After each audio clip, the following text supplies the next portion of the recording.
肯定不吓人的，一定不吓人。今天和闺蜜一块勇闯郑州方特暴风眼，闺蜜说一点都不吓人，都做过100次了。不过我看着怎么这么不对劲呢？上来直接垂直上升，这真的包活吗？这一刻，我仿佛看到了我太奶在向我招手。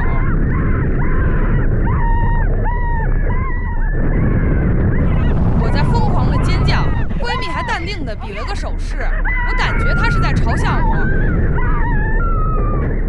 总结：我疯狂尖叫，闺蜜淡定地嘲笑我。家人们，你们感觉暴风眼刺激吗？